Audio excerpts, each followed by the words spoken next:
আচ্ছা, একজন যুক্তিবাদী বিজ্ঞানমনস্ক মানুষ কিভাবে তার অবিশ্বাসের খোলস ছেড়ে বেরিয়ে আসতে পারেন? চলুন আজ আমরা ঠিক এমনই এক বিখ্যাত বুদ্ধিজীবীর অসাধারণ যাত্রার গল্প শুনব।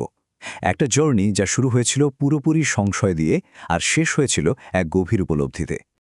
গাজী রাকায়েতের এই কথাটা শুনলেই কিন্তু পুরো গল্পের একটা আঁচ পাওয়া যায়, তাই না? ভাবুন তো, একজন কট্টর সংশয়বাদী যিনি একটা বইয়ের ভুল ধরতে গিয়েছিলেন, তিনিই কিনা শেষমেশ সেটা সৌন্দর্যে মুগ্ধ হয়ে গেলেন। কিভাবে হলো এটা? চলুন আজ সেই রহস্যটাই একটু একটু করে খোলা যাক। গাজী রাকায়েতের এই জার্নিটা বুঝতে হলে একটা জিনিস মাথায় রাখা খুব জরুরি।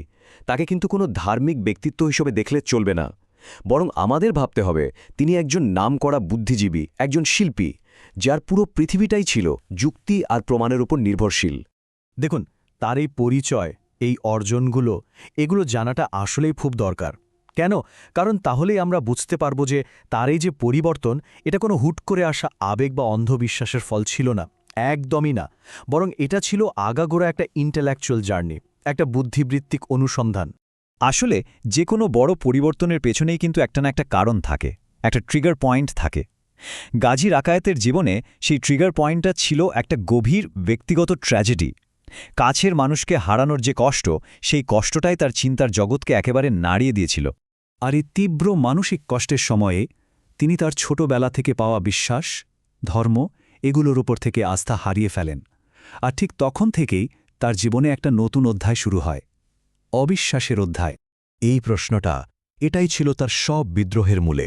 স্রষ্টার ধারণার বিরুদ্ধে তার যে একটা বুদ্ধিবৃত্তিক লড়াই শুরু হলো, তার পেছনে ছিল এই গভীর অভিমানটা, আমাকে কেন এত কষ্ট পেতে হবে? তো তিনি তার উত্তর খোঁজার জন্য যুক্তি আর বিজ্ঞানের দিকেই ঝুঁকলেন। আইনস্টাইন, স্টিফেন হকিংয়ের মতো চিন্তাবিদদের কাজ, তাদের দর্শন, এগুলো তাকে দারুণভাবে প্রভাবিত করে। আর এর ফলেই তিনি, বলা যায়, একদম সজ্ঞানেই নাস্তিকতার পথটা বেছে নেন। এরপর তিনি একটা বেশ অদ্ভুত সিদ্ধান্ত নিলেন।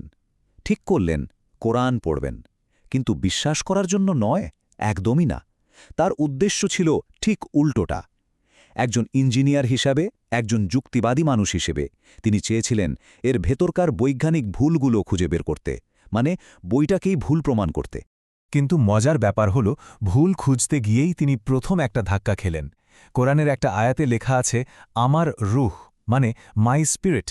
এই আমার শব্দটা, এটা তাকে কেমন যেন থামিয়ে দিল। স্রষ্টার সাথে সৃষ্টির এত পার্সোনাল একটা সম্পর্ক, তার যুক্তিবাদী মনে এটা একটা নতুন প্রশ্ন তৈরি করল। এরপর এলো আরেকটা ধাক্কা, আরেকটা আয়াত, যেখানে বলা হয়েছে একটা জীবন বাঁচানো মানে পুরো মানবজাতিকে বাঁচানো। বাহ, এই ধারণাটা তার ভেতরের মানবতাবাদী মনটাকে পুরোপুরি নাড়া দিয়ে গেল। ভাবুন তো, যে বইটা তিনি ভুল প্রমাণ করতে এসেছিলেন, সেই বইয়ের গভীরতাই তাকে অবাক করে দিতে শুরু করেছে। এই যে একটা ইমোশনাল পরিবর্তন, এরপরই কিন্তু শুরু হলো তার আসল ইন্টেলেকচুয়াল জার্নিটা। এবার তিনি একজন ইঞ্জিনিয়ারের চোখে কোরআনে বলা সায়েন্টিফিক ব্যাপারগুলোর দিকে মনোযোগ দিলেন। তার চোখে পড়া প্রথম জিনিসটা ছিল সূর্যের অরবিট বা কক্ষপথ নিয়ে। দেখুন, আধুনিক বিজ্ঞান মানে হাবেল টেলিস্কোপের মাধ্যমে আমরা এটা জানতে পেরেছি এই তো ১৯৯০-এর দশকে। অথচ প্রায় ১৪০০ বছর আগের একটা বইয়ে কিভাবে লেখা থাকতে পারে যে সূর্য একটা কক্ষপথে সাঁতার কাটে? এই প্রশ্নটা তার ইঞ্জিনিয়ারিং ব্রেনকে একেবারে ঝাঁকিয়ে দিল।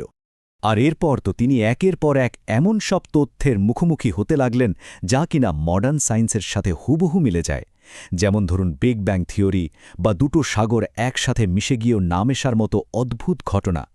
তার যে সন্দেহের দেয়ালটা ছিল, সেটা আস্তে আস্তে ভাঙতে শুরু করল। কিন্তু এরপর তিনি যা আবিষ্কার করলেন, সেটা ছিল হয়তো সবথেকে অবাক করার মতো। তার মতে পুরো কোরআন একটা অবিশ্বাস্য ম্যাথমেটিক্যাল প্যাটার্নের উপর তৈরি, এমন এক নকশা যা ওই সময়ে কোনো মানুষের পক্ষে তৈরি করা প্রায় অসম্ভব। আচ্ছা, তার এই গাণিতিক ব্যাপারটা বুঝতে হলে আমাদের ছোট্ট একটা জিনিস জানতে হবে। এটাকে বলে আবজাদ ভ্যালু। এটা আর কিছুই না, আরবি বর্ণমালার যে ২৮টা অক্ষর আছে, সেগুলোর প্রত্যেকটার জন্য একটা নির্দিষ্ট নিউমেরিক্যাল ভ্যালু বা সাংখ্যিক মান ঠিক করা আছে।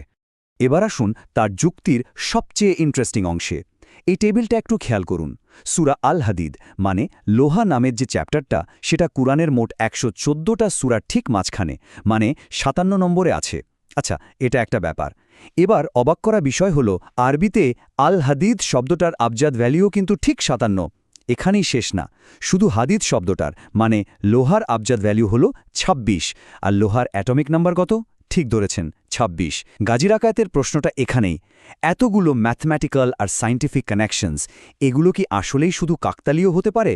শুধু এটাই না, তিনি তার গবেষণায় আরও গভীরে গিয়ে গোল্ডেন রেশিওর মতো জটিল গাণিতিক প্যাটার্নও খুঁজে পেয়েছেন। তার মতে এই সব কিছুই কোরআনের ঐশ্বরিক নকশার দিকেই ইঙ্গিত করে। তো অবিশ্বাস থেকে শুরু হওয়া এই লম্বা ইন্টেলেকচুয়াল জার্নির শেষে তিনি এক নতুন বিশ্বাস আর নতুন একটা উদ্দেশ্যে এসে পৌঁছান।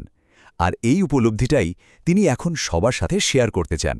তার এই নতুন দর্শনটা খুব সহজ কিন্তু অনেক গভীর।